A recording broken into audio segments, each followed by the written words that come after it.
Nosso Lado, mais um programa que a Rede Lado está promovendo, está apresentando para vocês. E hoje a gente tem como convidadas a Cláudia Costa, advogada, integrante da LBS Advogados, e também a Elaine e a Joana, que são integrantes do Cabaré Feminista, um grupo cultural de música, de teatro, é um grupo cultural importante da cena musical de São Paulo e que são nossas convidadas para a gente conversar sobre o mês da visibilidade lésbica, entre outros assuntos, mas a gente começa dando as boas-vindas para a Cláudia, para a Elaine e para a Joana.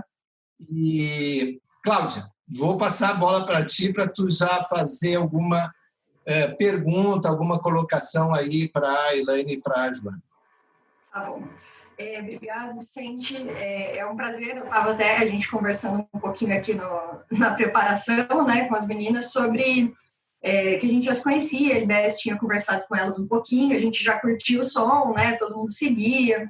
Então é um prazer poder falar com vocês. Como o Vicente falou, é mais do que um movimento simplesmente musical, né? É um pouco de poesia, um pouco de arte, de teatro, e enfim, é uma proposta muito bacana. Sigam as meninas, depois olhem o trabalho, é bem legal. Sobre o mês, né, da visibilidade, a gente tem o GT, né, um grupo da Rede Lado, que auto-organizado, né, que só tem pessoas LGBT, QI+, e tal. E a gente falou, pô, vamos começar a pautar mais esses assuntos de uma perspectiva mais específica, né? Não só falar do geral, do LGBT e do orgulho genericamente, porque cada letrinha tem aí a sua especificidade, né? Tem a sua pauta própria. Então, a gente decidiu aí esse ano enfrentar essas pautas e abrir esse diálogo, né? Para vocês, eu queria saber um pouquinho, depois eu posso falar também da vivência de vocês, como foi, assim, descobrir que gostava de mulher. Eu não sei se vocês se identificam como lésbicas ou não, bissexuais, né? Tem algumas possibilidades, mas queria ouvir um pouquinho de vocês da vivência, como que foi descobrir, ou se nunca descobriu, sempre soube, como que foi esse processo. Quer falar primeiro? Não, você podia apresentar um pouquinho o Cabaré, né? Falar de ti. Boa tarde a todos. É até legal já começar falando boa tarde a todos, né? Que eu acho que a gente está um pouco nessa discussão dentro do Cabaré a respeito. Até eu vou pular umas etapas, porque eu acho que falando todos, a gente até já começa abarcando os assuntos que a gente vai conversar. Sobre não binarismo, né, que está muito na nossa pauta atual para a gente discutir, depois até vocês vão saber mais, porque quando a Joana começar a falar também. E o mês da visibilidade lésbica, muito interessante você perguntar, né, quando foi que descobriu, ou como você se identificou. Eu vou falar especialmente, né, um relato pessoal. Isso para mim, nunca foi uma questão que eu trouxe para mim. Será que o que eu gosto? Porque, né, de quem eu gosto? E muito antes de eu ficar pela primeira vez com uma mulher, a minha filha, a Bárbara, que tem 24 anos, há mais ou menos uns 10, 11 anos, ela se descobriu lésbica. Num momento, a gente morava no interior de São Paulo, onde isso foi sempre uma discussão muito... um tabu, né? E muito difícil da gente conversar em família. Eu confesso que quando ela conseguiu se revelar e contar, na verdade, para mim, e ela demorou muito tempo para contar para o pai e contar para a família do pai, eu comecei internamente, eu sempre tive relações com homens, mas vez ou outra eu me identificava como bissexual, tive relação com mulher. Teve despertou essa coragem de se colocar como lésbica. Foi um momento que, primeiro, que me deixou muito feliz, porque eu sempre falei para ela que, independente de qualquer coisa que ela fizesse na vida, o importante era ser ética e ser feliz. Não importa se você vai fazer uma faculdade, se você vai deixar de fazer a faculdade, se você vai ficar com um homem, com uma mulher, o que você deseja, como você deseja ser chamada ou identificada. Que o importante são outras coisas, né? Mas que vale a pena a gente também olhar para isso, caso ela queira trazer isso como pauta para nós, né? E então eu confesso que eu prefiro, e agora como a gente está discutindo o não binarismo, isso está muito na nossa questão, na minha questão de vida, da minha prática. Cada vez mais eu acho que quando me fazem essa pergunta, né, ou as perguntas que inclusive lendo um pouquinho sobre a visibilidade lésbica, que são perguntas misóginas, né, que fazem para as mulheres, que se relacionam com mulheres, que nossa, mas como vocês fazem? Mas então, o que mudou na sua relação sexual? Ou como é que é isso? Mas de uma hora para outra, eu confesso que isso para mim é muito estranho, porque eu gosto de pessoas, e a gente gosta de pessoas, a gente tem amor pelas pessoas, eu gosto do caráter das pessoas, eu gosto de entender porque, se a pessoa tem algo para me oferecer, que intelectualmente me atraia,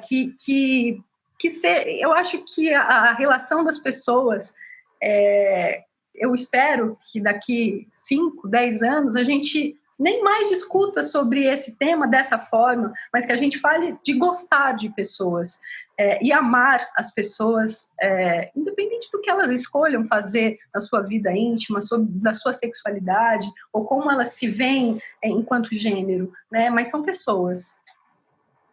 Vou passar para a Joana. Eu acho que a Alain resumiu de uma forma muito... arrematou de um jeito muito perfeito para mim, apesar de eu ter tido uma vivência completamente diferente, porque eu posso dizer que eu saí do armário 2 vezes, quando eu tinha, sei lá, uns 15 anos, eu percebi que era lésbica, achava que era, e nos anos 90 isso ainda era era conversado muito menos do que hoje. Eu não queria nem conversar sobre isso com a minha terapeuta, ou ninguém, era um segredo que talvez eu não contasse para ninguém nunca na vida. A gente tinha essa relação. Depois, é claro que tudo foi se normalizando, as coisas foram ficando um pouco mais naturais para mim, né, comigo. E há uns 5, 6 anos atrás, eu descobri que tinha algo dentro da palavra lésbica que eu não me encontrava, na verdade quase tudo. Toda vez que eu dizia que eu era lésbica, eu tinha algo que eu estranhava, como se fosse alguma coisa que não me encaixava. E eu achava até que poderia ser um preconceito comigo ou com a palavra, e depois descobri que não, porque realmente eu me encontrei, através de referências, eu me encontrei uma pessoa que não se encaixava nem no masculino, nem no feminino, se tratando de gênero.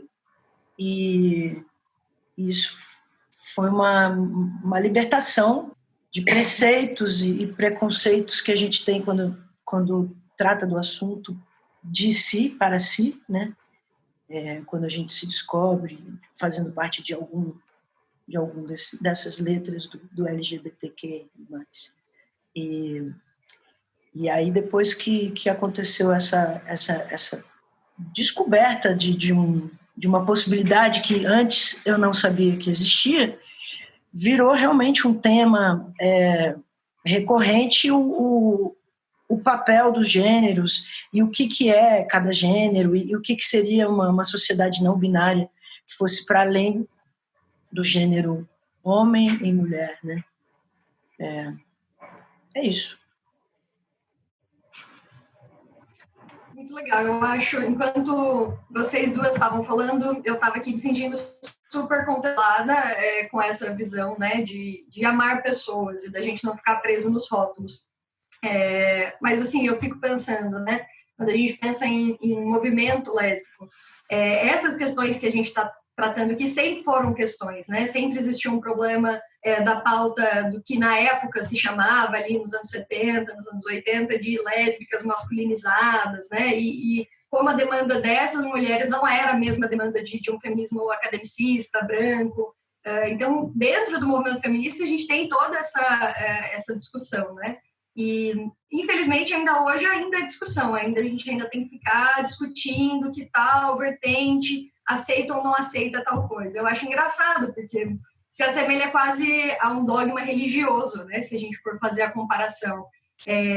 A gente marginaliza um determinado segmento que a gente entende, que a gente não aceita, como se alguém tivesse que aceitar alguma coisa sobre a identidade do outro, e marginaliza. Então, essa é sempre uma pauta que, inclusive, quando a gente faz conversas com mulheres cisgêneros, brancas, academicistas, feministas, é uma coisa que a gente sempre traz à pauta. Olha, onde é que você está? De que lado você está nessa pauta do não-binarismo, né? Vamos entender se a gente está partindo dos mesmos pressupostos aqui. Então, acho que é uma reflexão super importante, a gente sempre tem que se pegar olhando para isso, né? E também se adequando, né?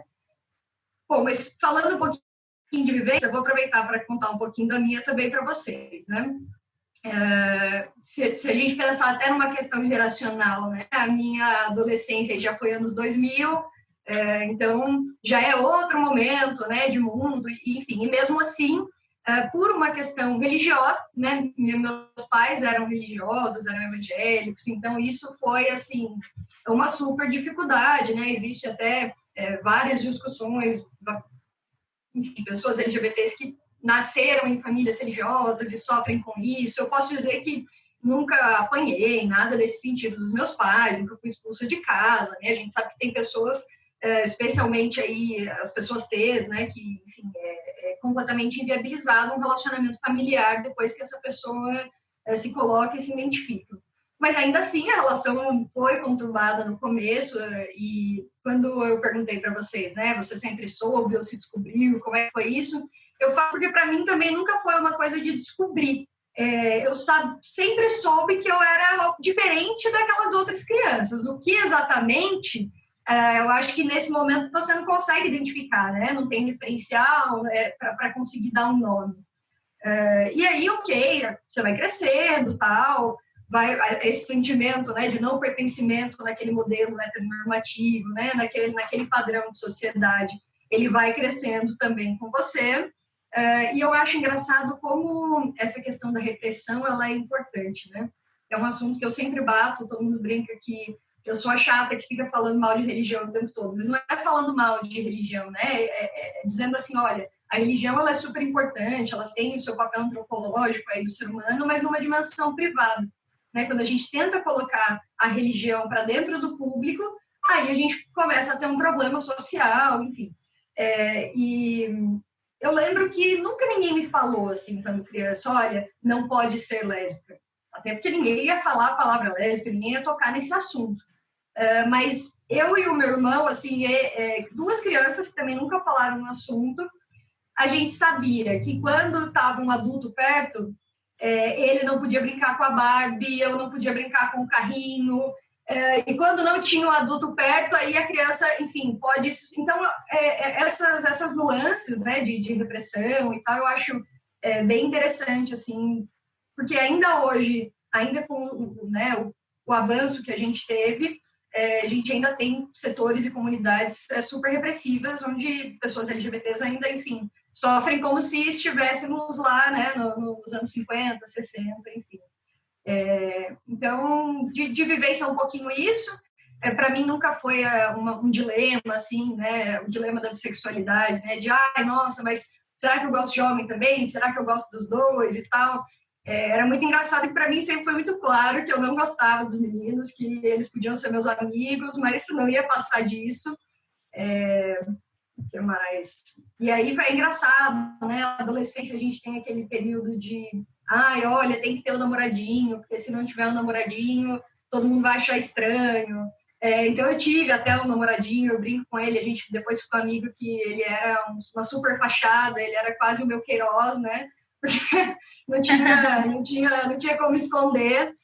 E aí, quando eu falei para as pessoas, também foi muito tranquilo, assim, né, para os amigos, para as pessoas que não eram ligadas ali à religião, foi o famoso, eu já sabia. Ah, não, ok, eu já sabia, já tudo bem. Depois de de muito conflito, de muita conversa, de muita desconstrução, hoje meus pais são super tranquilos e a gente consegue, enfim, conviver familiarmente. Eu estou num relacionamento com uma mulher também, então eles, enfim, já adotaram como parte da família, mas é engraçado como tudo passa pela dimensão do amor, né? Que eu acho que é um pouquinho da fala da Elaine no começo. Eu vejo que muitas famílias, assim, mesmo sem a desconstrução acadêmica, mesmo sem ler sobre sexualidade, etc. e tal, elas se apegam muito na questão afetiva, na questão do amor, na questão, né, que você falou quando a sua filha se assumiu, de olha, eu quero que você seja uma pessoa ética, íntegra e feliz, né, acima de tudo. Então, eu acho que a superação é lógico que a gente estudar, entender, fazer toda essa ruminação aí é importante, mas eu acho que se não tiver esse primeiro passo do amor, da empatia, do olhar para o outro, não adianta a gente trazer fato, não adianta a gente trazer dado, estudo, a gente precisa ter um mínimo de amor, de empatia mesmo, né, pelo outro. Eu acho que é um pouquinho disso. Eu acho que tem uma coisa assim, da estruturação mesmo da sociedade patriarcal, evidentemente que tem, né? Tem da culpa religiosa também, que eu acho que é extremamente consolidada e repressiva do ponto de vista cultural para a gente mesmo, né? Então, é evidente que a gente vivencia um processo de construção civilizatória, digamos, né? Acho que é uma expressão que a gente pode usar, porque aqui a gente está em 3 gerações diferentes, né? A minha geração, a geração da Elaine e da Joana e a geração da Cláudia aqui, né? E são 3 gerações que elas têm um processo de construção. A minha geração era, cara, é o caos, entende? É pavorosa, quer dizer, mesmo as pessoas progressistas, que têm reflexão, que têm compromissos, por exemplo, com o mundo do trabalho, etc., elas têm arraigada um processo de preconceito, um processo estrutural, né? Se a gente fosse falar quer dizer, eu sou um machista estrutural do ponto de vista dos conceitos hoje que a gente vivencia, né? A minha geração também, o racismo é uma estrutura dessa. Acho que a geração aqui da Joana e da Elaine é a geração revolucionária, é a geração que impulsiona um processo de ruptura, de discussão, de construção até teórica. Vocês estavam falando, eu estava me lembrando, assim, na minha geração a gente falava em opção sexual, não em orientação sexual, o que pode simplesmente parecer um negócio de semântica, mas não é um negócio que ele é muito mais do que uma mera questão de semântica.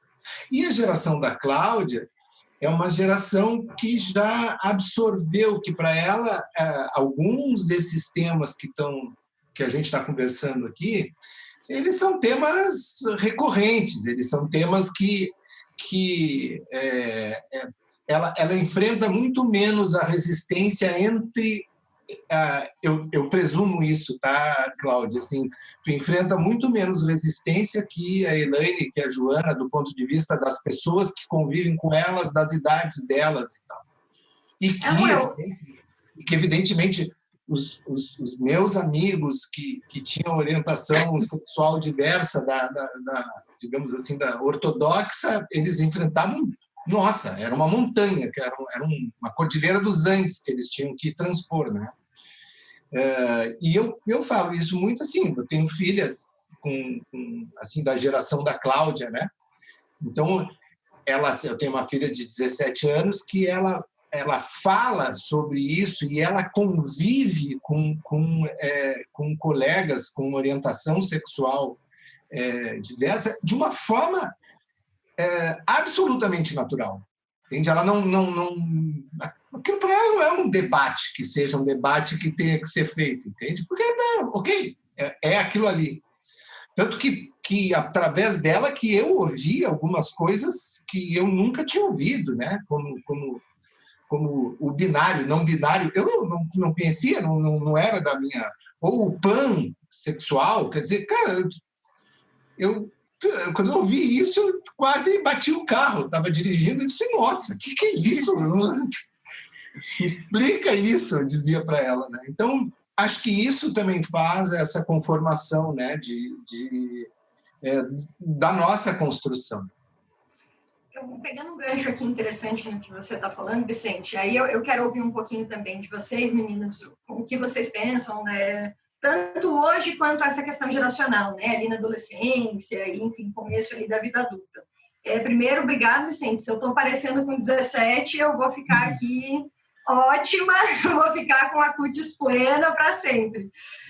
Mas, enfim, algumas coisas assim de resistência, ainda hoje, com todo o progresso, né? Enfim, com todo o avanço que a gente tem, de coisas, assim, né, para usar o termo do professor Adilson Moreira, das microagressões, né, dessa coisa de um preconceito mais velado, mais nas entrelinhas. Eu acho que a gente ainda vive com essa, para usar até o Pajubá, esse shade, né, sobre nós, uma coisa que ainda... Você tem pessoas, obviamente, né, mais civilizadas que outras, que encaram melhor do que outras, mas, no geral, ainda é um tabu sexual, ainda é uma coisa, assim... Eu sinto que a gente conseguiu uma aceitação, né, um mínimo de respeito da sociedade, muito a depender da condição desse LGBT, né? Se a gente está falando, por exemplo, de um casal de homens brancos, tipo o Paulo Gustavo, com o marido dele, os dois lindos, 2 filhos lindos... Obviamente que essas pessoas, elas sofrem infinitamente menos, né? A gente tem que olhar essa interseção aí entre classe, né? Entre gênero e raça. Então, é uma experiência que não vai ser igual para todo LGBT, essa proporção, né, de violência que ele vai sofrer, ou física, ou psicológica e tal. Eu acho que demais, assim, de dia a dia, que acontece por exemplo... Se você vai procurar um imóvel, se você vai fazer qualquer coisa aí da vida cotidiana, adulta, assinar um documento, e as pessoas falam assim, nossa, mas você tem uma união estável, né, e tal, quem é o seu companheiro? Aí você tem todo momento, não, minha companheira. Aí tem todo aquele, meu Deus, as pessoas fazem aquela cara de choque e, ao mesmo tempo, vem o choque e vem logo depois, tá tudo bem, não, imagina, eu nunca, eu tô ótima. Tem um episódio absolutamente, assim, esquizofrênico, que eu estava voltando do trabalho, de roupa social, tal, não estava de saia e blusa cheia de laço, estava com uma camisa social, um blazer, um paletó, calça, sapato, andando na rua, ouvindo fone de ouvido e tal. De repente, eu vi um monte de gente olhando e olhando para mim, e eu com a minha música lá, e eu falei assim, nossa, né? Eu sei que às vezes as pessoas olham, né? Pela questão da androgenia, tem toda essa questão das pessoas às vezes falarem, olha, fica atrás do mocinho na fila, e por aí vai. Mas, assim, as pessoas estavam olhando muito. Aí eu falei, gente, será que, né, sei lá, tem alguma coisa suja, eu tô com alguma coisa pendurada. Quando eu tiro o fone, tinha um cara, assim, aqui do meu lado, gritando. E eu não tinha visto o caminho todo. E todo mundo olhando, achando estranho. E ele veio me seguindo, e gritando, e gritando. E aí, quando eu tirei o fone e assustei, né? Não tive nem reação no primeiro momento. Ele virou para mim e falou assim, moça, desculpa, eu achei que você fosse viado. Virou e saiu andando. Aí eu fiquei assim, o que aconteceu? Que coisa surreal foi essa? Não, eu achei que você fosse um homem gay, né? Então, se você... não é viado, então não tem um problema com você, e saiu. Ele nem passou pela cabeça dele, por exemplo, dentro, né, dessa lógica do preconceito, que eu pudesse ser uma mulher lésbica. Para ele, a negação da sexualidade feminina, né, uma coisa tão grande, essa ruptura de 2 mulheres num relacionamento, ou mais, né, enfim, relações entre mulheres no geral, ainda é um grande tapa, vamos dizer assim, na cara do patriarcado, né, essa afirmação de que a minha vida é independente, eu não preciso de um homem, etc, etc e tal, ainda tem essa coisa do apagamento, eu diria. As pessoas, elas simplesmente não passa pela cabeça delas isso. Então, esse eu diria que são as coisas que a gente enfrenta mais assim na vida diária. São mais pessoas completamente malucas e estranhas que vêm interagir com você pelo bem ou pelo mal. Às vezes surge uma pessoa aleatória também te cumprimentando, falando obrigado, muito, parabéns, parabéns. E aí você fica acontecendo, E a pessoa, não, porque eu apoio muito você. E aí você fica, caramba, eu brinco às vezes que eu me sinto animalzinho no zoológico. Eu falo, vou começar a cobrar para tirar foto, R$5 para tirar foto com um casal de lésbicas. A gente capitaliza isso, pelo menos, porque é muito engraçado isso, assim. Queria ouvir um pouco como que é para vocês essa questão aí. Acontece isso mesmo, assim, de separado para... Não, comigo acontece. Já aconteceu mais de uma vez e confundirem também. Eu já tive pessoas dentro do movimento mesmo que chegam para mim e falam assim, mas, amiga, você já pensou que você pode ser um homem trans? E aí você fala, gente, olha, tô aqui super antenada no debate, já entendi o não binarismo. De fato, gente, eu sou uma mulher cis. Existe também essa coisa assim, não é nenhum demérito ser confundido, pelo amor de Deus, mas é uma coisa assim também, as pessoas elas automaticamente pensam e associam, né, essa coisa do lésbica muito com aquele famoso querer ser homem, né, olha, não, se pensa bem, né, pensa bem se não é isso. Então também tem toda essa necessidade de reafirmação, de olha, não, eu sou mulher sim, esse espaço aqui é meu sim, respirem. Eu só sou lésbica, gente. Tá tudo bem, pode falar, não é palavrão. Então, eu acho que é nessa perspectiva que vai mais para o feminismo, né? A negação da sexualidade lésbica tem muito mais a ver com a questão do machismo do que qualquer outra coisa.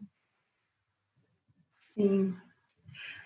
Só fazer uma parte que, quando você começou a sua fala, Cláudia, primeiro só falar a respeito ainda desse enfrentamento no mundo patriarcal e muito misógino, né? Que até quando vocês também, né? São quase um macaco do circo, né? Querem tirar foto. Eu acho que o pouco que eu vivenciei disso, né? Estando com a Joana, é mais assim, a gente tem certeza que a gente sabe quem é o homem da relação, né? É uma coisa completamente machista, né? Para entender que talvez com o meu tipo, que é mais feminino e tem uma identificação direta, né, que é uma mulher, e talvez pelo cabelo curto, ou por não usar um brinco, ou talvez não usar uma saia, qualquer coisa assim, já identificam, né, e isso é realmente um dos eixos da misoginia e desse machismo, muitas vezes até velado, porque às vezes as pessoas também já fazem essa pergunta até se desculpando, elas já sabem que estão sendo machistas. Então, olha, desculpa, não é nada contra, nada, mas então é isso, né? Então você representa esse papel e você representa, né? Como se a história de vida das pessoas tivesse realmente que ter essa identificação direta com um tipo de personagem, né? Do imaginário patriarcal. E isso, até acho que a Joana também vai poder falar melhor depois, mas só fazendo um recorte, para falar de um recorte, que a gente está aqui conversando sobre a visibilidade lésbica e sobre a diversidade, os preconceitos, e como você falou, Cláudia, em duas falas suas, né? Primeiro falando das mulheres academicistas, das feministas, né? E como que é difícil esse diálogo para falar de assuntos que já seriam pautas naturais dentro dos nossos grupos, mas não são. Mas não dá para a gente discutir tudo isso sem a gente falar que tem um recorte de classes, como você havia falado, e que a gente sabe que dentro dos bairros mais privilegiados, dos espaços mais privilegiados, a gente encontra um tipo de preconceito, um tipo de fala, um tipo de abordagem.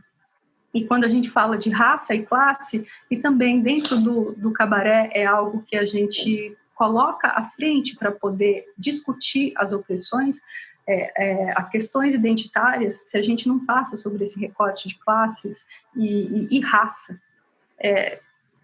Quase que não dá para adentrar muito no assunto. Então, somos brancas, e essa discussão vem num aspecto, né? E quando a gente vai conversar que temos manas dentro, né? Tem uma mana dentro do cabaré, a Ágata, que a Cláudia chegou a conhecer na reunião com a LDS, que é lésbica, é negra, mora na periferia e tem uma outra vivência, ainda até que as experiências que ela teve, eu vou dizer até uma palavra que me vem agora, assim, não sei se é melhor, mas curiosamente, é muito absurdo isso, ela não teve tanto enfrentamento, ela não teve tanto embate no espaço onde ela mora, talvez porque ela seja muito jovem, e também isso faz uma diferença muito grande, porque uma pessoa com 21 anos e outra com 42, sendo lésbica e sendo não binário, você é vista, isso tem muito a ver com o que o Vicente também falou, que é também um recorte geracional, e cada pessoa também hoje consegue lidar com isso de acordo com a sua geração, com o ambiente que vive. Mas falando de novo de classe e raça, né, e que também é uma discussão até que eu e a Joana, quando a gente começou a discutir um pouco do não binarismo, a gente sabe que quando as pessoas também se descobrem não binárias e colocam no seu status da rede social, inclusive, né, colocam lá não binário, ou se manifestam nas suas performances artísticas ou no seu objeto de estudo, com muita tranquilidade, isso também tem a ver com recorte de classe, né? Porque, inclusive, porque se a gente for olhar índices de lesbofobia e de feminicídio, no caso, com mulheres lésbicas ou mulheres trans e não binários, né? Isso acontece de um jeito absurdo na periferia ou em espaços que não são tão privilegiados quanto esses que a gente convive, né? E que a gente nem muitas vezes fica sabendo hoje mais, né? Acho que isso a gente também tem recebido mais informações trágicas a respeito desses dados, né, com mais frequência, mas isso acontece de uma forma muito absurda, porque as pessoas não podem sair, um homem trans, né, numa periferia, chegar e falar, olha, eu sou um homem trans, né, é uma menina que é agora um menino, e isso é inadmissível, isso é sim, muitas vezes, caso de assassinato, de brutalidades, né, absurdas, imensas. Não estou dizendo que isso também não vai acontecer nos bairros, né, e nos lugares privilegiados, mas vamos combinar que nos espaços de mais informação, nos espaços que pessoas muitas vezes já têm um curso superior ou qualquer coisa que traga num espaço de privilégio, né, numa grade lá dentro, nessas colocações horrorosas, né, na prateleira dos privilégios, ela vai enfrentar outras dificuldades, né, que talvez sejam essas mesmo que você falou, né, de uma pessoa, você está voltando do trabalho, o cara te confundir com, né, te confundiu com um homem gay, mas enfim, ou poderia também te abordar por ser uma mulher lésbica, estando ao lado da sua companheira, e que isso ainda acontece muito, que o estupro corretivo, né, que também, isso eu estava vendo os índices, são índices absurdos. As mulheres lésbicas sofrem demais com isso hoje, né? Você vai ver os dados, inclusive na delegacia, né, pela Lei Maria da Penha, a quantidade de mulheres lésbicas que são violentadas por serem lésbicas, por terem, enfim, essa orientação sexual diferente do que os homens queriam, né, que ela tivesse. Eu vou passar para a Joana falar um pouquinho também, não sei em relação a tudo isso. Antes, Joana, até tu pode abordar assim um tema assim que e aí da onde que surgiu o cabaré feminista e o que é o cabaré feminista? Qual é a proposta? Por que ele é tão importante do ponto de vista dentre outros temas desses que a gente está conversando? Mas daí surge o cabaré feminista, tá? O que é o cabaré feminista? Onde que a gente encontra? Fala um pouco sobre o cabaré feminista. Eu vou passar a bola para a Elaine, que é a idealizadora do cabaré e que acredito eu e vejo muito como o cabaré veio de de uma experiência pessoal, e eu acho que seria interessante você falar isso. Depois eu volto, falo de... sim. Bom, o Cabaré é um coletivo, é uma coletiva de pessoas, mulheres, hoje também temos não binários, um manifesto musical, um manifesto cultural, que acontece a partir de uma experiência minha artística, que naquele período eu sofri alguns abusos, eu tive um processo pessoal muito sério de violência doméstica, e a minha forma terapêutica de me libertar um pouco de tudo que aconteceu, porque eu também não tive condições de denunciar na época, primeiro porque eu ainda não conhecia direito o que era o feminismo, e não estava próxima de tantas mulheres que pudessem me acolher e me dar apoio, como hoje eu tenho. Então, por não ter denunciado, eu acho que eu sofri mais com isso, porque eu guardei muito tempo uma história, e compor canções foi a minha forma de trazer para o mundo um pouco de alerta e denúncia, e também para ver como que nós mulheres nos encontramos para nos fortalecer. As canções, elas começaram a partir desse meu processo pessoal, mas que, num determinado momento, ele é um processo coletivo, porque pode ser que as minhas colegas do cabaré, que até não é verdade isso, mas não tenham passado pela mesma experiência ruim que eu passei de violência, mas todas nós comungamos desse mesmo olhar e pensamento crítico a partir do machismo, dos tipos de violência. Num determinado momento, o cabaré ele vai tomando uma proporção, né, onde a gente vai trazendo outras companheiras e nos alinhando a um pensamento que daí também tem muito a ver com o que a gente falou sobre recorte de gênero, raça e classe, que não dá para a gente falar do feminismo sem a gente discutir que nós somos, dentro desse coletivo, enfrentadoras reais do capitalismo, do racismo, da LGBTfobia, e é um feminismo que a gente até tem um livro que virou um pouco de uma...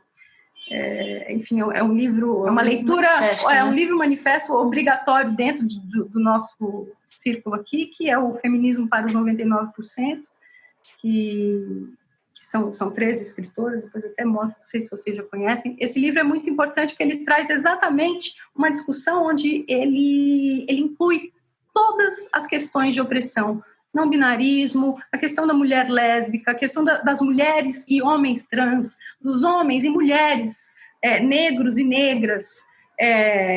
A gente acredita muito nisso, que não dá para a gente só discutir uma questão da mulher, porque senão ele vai também para um lugar onde hoje o feminismo ele também foi muito cooptado pela mídia e pela indústria, onde o feminismo liberal ele está muito em alta. Então, quando falam muito sobre empoderamento, esse empoderamento também é muito de erguer uma mulher, mas num olhar que muitas outras milhares ficaram abaixo, que são mulheres que continuam limpando as casas das mulheres brancas feministas, que se dizem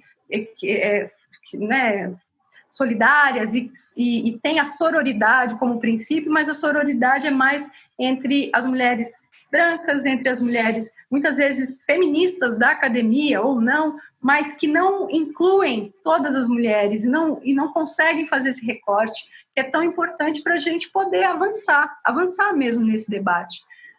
Porque não existe chance da gente continuar discutindo e enfrentando tudo isso se a gente não incluir todo mundo, inclusive homens trans, mulheres trans. Não somos contra os homens e de modo algum eu acho que isso, cada vez a gente quer reforçar isso. Esse feminismo é para encontrar todo mundo junto, pensando em gênero, raça e classe sempre. Eu acho que é um pouco do que a Angela Davis que fala, né, que não tem como discutir racismo sem tratar do capitalismo, né? E eu acho que é um pouco do que vocês estão falando. E eu acho que o que eu conheci, eu vi um show de vocês, tá? Aí em São Paulo, no ano passado, assim, e me fascinou as letras, a música, evidentemente, a performance de vocês, né? Porque não é um show de música, é um show performático do grupo todo, né? Com letras muito contundentes, mas sem perder uma coisa de uma ternura. É uma coisa bem interessante, porque algumas letras são muito duras, mas ao mesmo tempo elas são permeadas às vezes também de alguma coisa, de uma ternura que é muito sensível assim para quem está olhando aquilo, tá? E então eu realmente saí fascinado, porque achei que vocês conseguem na apresentação fazer intersecções de temas muito diversos. Né? Então, mesmo para um brutamontes, assim, como eu, de falta de sensibilidade, é impossível a pessoa não se envolver naquilo. Porque eu acho que é isso, vocês apontam, a partir desse olhar feminista, que é bem claro, tá? Mas vocês apontam outros temas interseccionados com isso, como a questão de raça, como a questão capitalista mesmo, de exploração mesmo, né, de resistência a essa exploração, que ela é diferente, é realmente muito diferente, né, e bastante inovadora do ponto de vista de cena cultural, eu acho, tá? Não sou um crítico cultural, tá, mas eu sou um consumidor cultural, então é essa a minha percepção. Joana, tu estava falando, eu te interrompi. Eu vou interromper também, vamos aproveitar então que está na interrupção. Eu ia até perguntar, antes de voltar, se vocês, tudo isso que o Vicente falou, eu estava nesse show também, a gente foi absolutamente contagiado, né? Não tinha como ficar parado, não tinha como não cantar, a gente estava aprendendo a letra e já estava cantando, mas me vem muito uma questão que tem tudo a ver com o que a gente está falando, que é o próprio Ney, né, que trazia essa coisa performática, que trazia essa coisa, né, de letras anticapitalistas ou, enfim, nacionalistas, bolivarianas e por aí vai. E tinha toda essa questão também do não-binarismo, de uma afirmação enfim, da pluralidade, da diversidade. Então, eu queria saber se há uma referência para vocês, porque, para mim, foi a primeira referência que veio, assim, olha, eu acho que tem um dedinho de Ney aí no cabaré. Olha... Nossa, puxa, só eu estou falando aqui, mas é que eu lembrei de uma coisa muito engraçada que aconteceu hoje cedo, que eu estava fazendo as minhas leituras, e ontem a gente tem um duo, eu e a Joana, que chama Eu e Ela Música, onde a gente coloca as nossas composições ou releituras de músicas brasileiras que a gente gosta, num canal no Instagram, depois a gente até manda para vocês, e aí lá a gente compartilha um pouco de tudo que são as nossas referências. E ontem à noite a gente gravou a música Fala, que é do João Ricardo e da Lully, que foi gravado no primeiro disco de Secos e Molhados. E na verdade, eu estava na dúvida da autoria, eu sabia que era dessa compositora Lully, mas eu estava achando que era uma parceria, mas não achava o parceiro, procurei, revirei e tal. E aí, quando eu fui ler sobre os Secos e Molhados, num determinado momento, fala que um dos integrantes, o João Ricardo, ele estava em Ubatuba e ele viu uma loja de secos e molhados, escrito Secos e Molhados, em 73, perto de 73, acho que perto de lançar o disco, e aí, porque eles tinham, acho que outro nome, se eu não me engano, pelo que eu li lá. E aí, ele coloca Secos e Molhados porque ele acha que é o nome mais próximo para não ter nenhuma identificação de gênero tão gritante, porque a ideia era exatamente contemplar. E até vendo uma entrevista recente do Ney, né, ele fala um pouco sobre isso, que também é essa ideia de ser, ser, eu sou uma pessoa. E isso, imagina, né, final dos anos 60, começo dos anos 70, e certamente é uma grande referência. Mas eu confesso mesmo que o cabaré, na verdade, quando ele surge, ele vem muito porque eu sou cantora, compositora, muito do ambiente da música brasileira, do samba, do baião, do shot. Canto numa banda que é uma banda que faz uma pesquisa musical de Noel Rosa até Chico Buarque, tem esse perfil. E eu acho que sempre quando eu penso nas referências, eles mais estão nas referências de estrutura musical do que uma referência de quem seriam as pessoas, a identidade daquela performática, né? E mais uma coisa estrutural musical. Mas que, na verdade, eu acho considero legal também, porque são coisas muito nossas, feitas de uma forma muito nossa. Eu não vou dizer que estamos inventando uma lâmpada nova aqui, mas ela vem um pouco uma mescla de vivências, né? Acho que a Joana também, isso é muito legal, porque a Joana entrou no cabaré no ano passado, que já com 2 anos de existência. Então, ela trouxe também um outro olhar a respeito da música que é maravilhoso. A Carla, que toca contrabaixo, que é cearense, tocou numa banda em Fortaleza de rock, de mulheres. Ela traz o rock and roll no contrabaixo. A Neide Nel, que é cantora, ela tem uma grande referência da música nordestina, dessa estrutura do cantar. E agora a Ágata, que entrou recentemente, que ela tem uma paixão pelo rap, ela escreve muito rap, mas ela toca, ela tem os estudos muito calcados no conservatório, ela toca violão clássico. E então isso é muito legal, porque ela toca samba, ela toca muito choro, ela faz solos lindos de choro. Eu cantei muito tempo com um grupo de chorinho, que, na verdade, a nossa relação com a música é muito louca, porque cada pessoa vai trazendo. Aí tem a Robertinha, que também entrou esse ano, que é da percussão, que tocou muito tempo no som autoral da Joana, toca ainda com a Joana, né, Joana Flor e os Evas Daninhas, que traz também uma outra bagagem.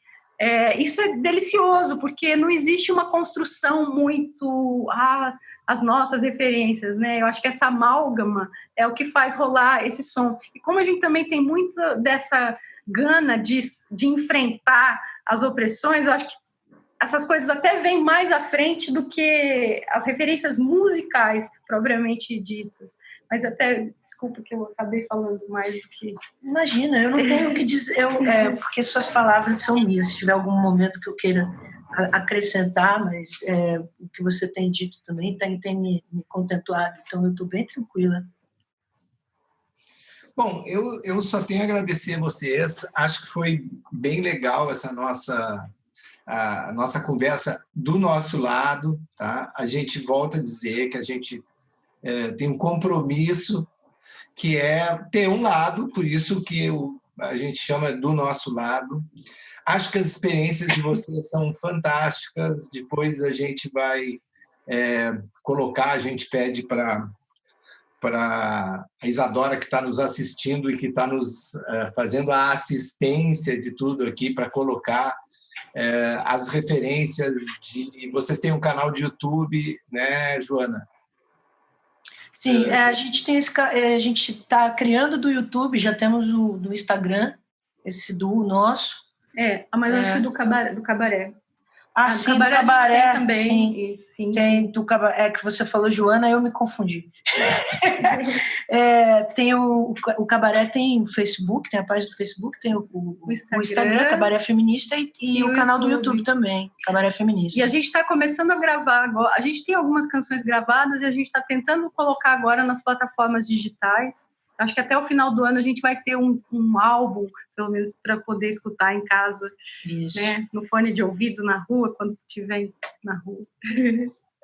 Legal, a gente agradece muito vocês, nos mantenham informados dessas novas aventuras aí, de novas gravações, para que a gente possa também compartilhar, né? A gente tem uma newsletter que está já chegando a 2.500 pessoas, tá? Toda semana. Essa newsletter a gente também tem dicas culturais que a gente coloca toda semana, né?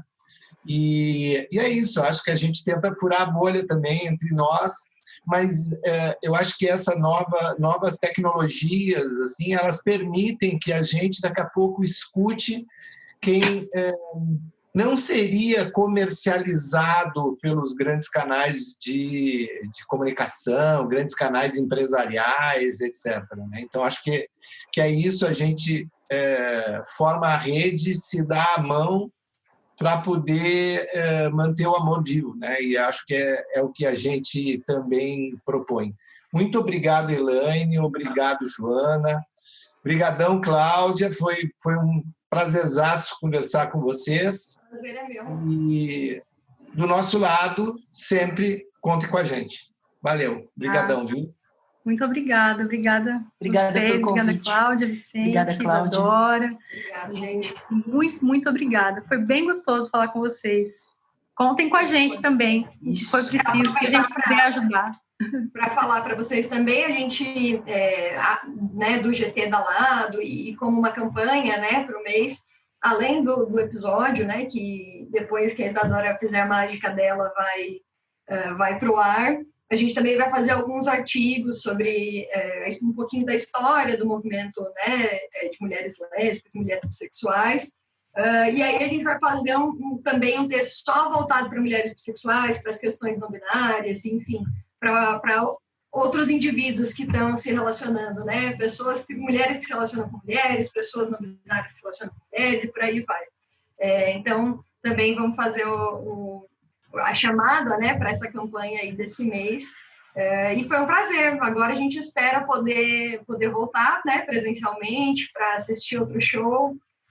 Com certeza a gente precisa aprofundar também, né, continuar discutindo sobre isso, não ser só uma pauta do mês X ou do mês Y ou da data, né, ser um discurso constante. Agradeço a Lara, né, pela oportunidade, e o Vicente também pelo convite, foi muito bacana. Diga, Vicente. Não, eu ia chamar a Isadora. Zazá, a Isadora eu disse para vocês, né, eu disse para a Elaine, a Isadora é musicista, está fazendo mestrado em Londres, e aqui ela tocava, tem um grupo aqui de mulheres que são as batucas, que tem um bloco de carnaval, é isso, né, Zazá? Sim, as batucas são uma escola de bateria e percussão, né? Tem elas aqui, um bloco de carnaval, e tem o Não Mexe Comigo, que eu não ando só, que eu era a técnica de som delas, que também aí é só um bloco mesmo, só de mulheres também. Tem esses dois grupos de carnaval aqui. Aqui não, né? Aqui não, em Porto Alegre. Aqui. E o Não Mexe Comigo, aqui tu tocava também, tocava guitarra, como era o nome do grupo? O Não Mexe, eu era técnica e eu fazia parte de uma banda, a Voa, que era com uma bateria de escola de samba, mas não era necessariamente de carnaval. As gurias ainda estão na ativa. Que legal. Legal. Depois eu vou atrás para conhecer. A Voa, né? O Instagram delas é a Voa Oficial. Eu acho que é isso. A Voa Oficial. Ai, que legal. Eu trabalho como técnica de som também. Que legal. Eu também. Trabalho bastante com teatro, trabalhava, né? Sim. Trabalhei bastante, gosto muito também. Legal. A Isadora está fazendo mestrado nisso, né, Zuzá? É mais coisa prática criativa é o nome, mas eu trabalho também de técnica de som aqui também, estou tentando arranjar uns trabalhos mais assim aqui também. Que legal. Boa sorte. Boa Obrigada. sorte. Nova aí. Valeu, gente. Brigadão mesmo. Obrigado por tudo. Obrigado pela participação aqui. Valeu, Cláudia. Valeu. Obrigada. Valeu. Agradeço muito. Valeu. Beijão. Bom fim de Tchau, semana. beijo. Tchau, Prazer. gente. Prazer. Obrigada. Tchau.